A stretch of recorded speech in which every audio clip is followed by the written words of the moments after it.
Okay, so I've been talking more and more about financial freedom, right? I started this series about financial freedom and trying to help people get to a place where their money and their finances, their typical daily life, their bills, their family, the expenses that life throws at you don't burden you and weigh you down.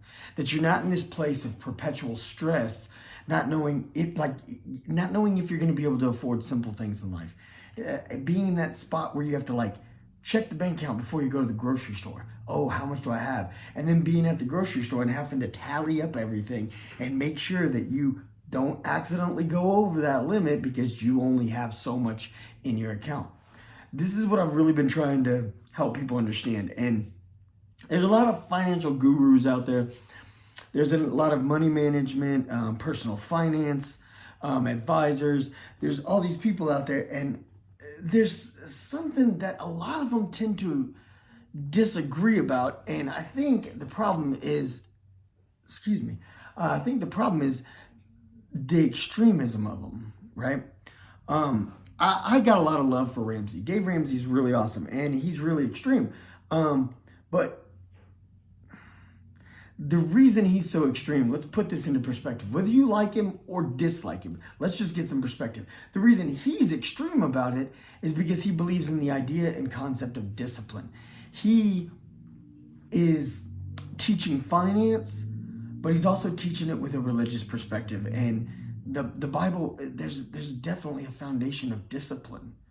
There's a foundation of keeping things structured and keeping perspective. Okay, and he is very firm on this. He's like, if you waver from all of this, then you're missing it all, right? If you don't have discipline, if you aren't firm with yourself, then you're missing it all. Okay, so the thing that everybody disagrees about is talking about this idea of why buy lunch every day at work when you could take your lunch, right? And it saves you some money. Why buy your cup of coffee every morning when you could make your own cup of coffee, right? And it's well, that saves you some money. And there's all these little things that they add up, right? And you can't say they're wrong because they obviously do. I mean, you can buy a bag of coffee for $10, right? Buy a bag of coffee for $10, lasts you a week or two, whatever.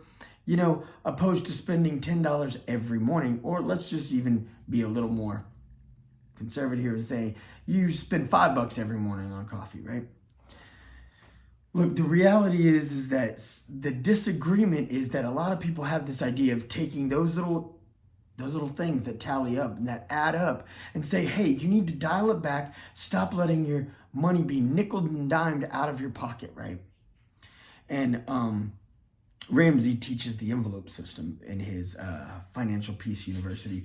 He teaches the idea that you have this much money for your water bill, your electric bill, your gas money, your food, and this much money for leisure. And you have this much itemized. And once you burn through an envelope, that envelope's done. You can't buy any more of that thing, right? And it's a great system because it teaches a lot of discipline. And honestly, I think most people lack in the area of discipline. We get into this idea of just letting things kind of slide, letting things go, having the I only live once attitude. I need to enjoy the fruits of my labor, right? But Ramsey teaches the idea of live like no one does today so you can live like no one does tomorrow.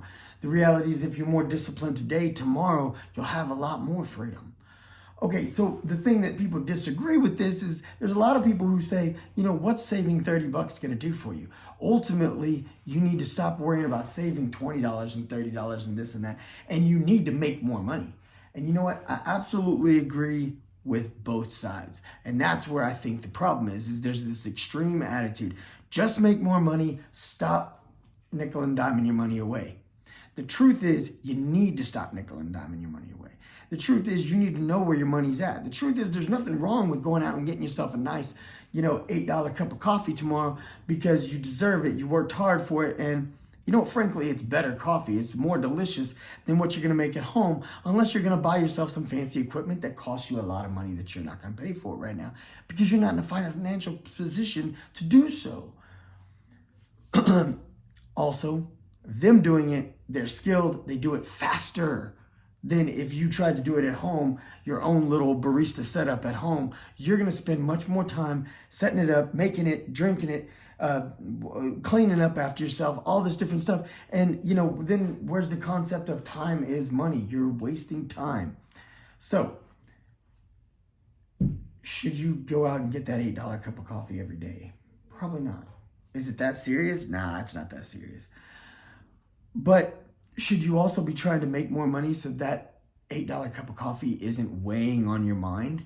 Yes. So if we want true financial freedom, we need to, like I've talked about before, we need to develop a relationship with our money. We need to care about our money. We need to wake up looking at our bank account saying, hey, this is my bank account. Where's it at? Okay. Still got the same amount as I went to bed with. Okay, nothing drifted away in the night. That's good. Okay, and where is it at right now? What else do I need to pay today? Where is it going to be at the end of tonight? You want to go to bed with more money than you woke up with on a daily basis. That is the mindset.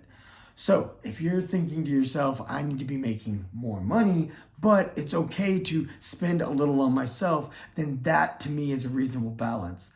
But most people struggle with that balance. Once they start spending a little on themselves, people struggle with moderation. People struggle with money burning a hole in their pocket.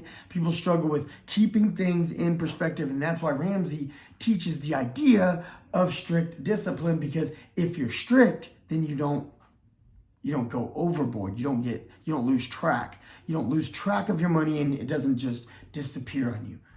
Like I said, there's a fine line I believe you need to walk.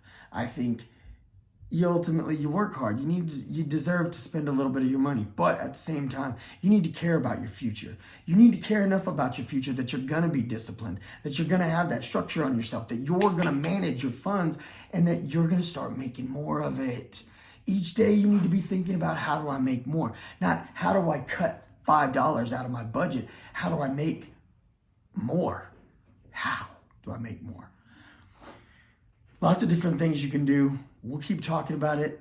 Leave some comments below. What do you know that you can do to create more passive income and generate more money and have more money coming into your pockets? If you have more money coming in your pockets every day, then this gets less and less of a concern. All right, it's your boy.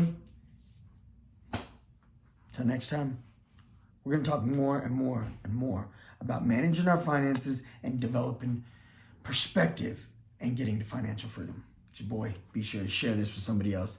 Somebody else might need this. This might help them, and this might, help position them in a better place. I'm out.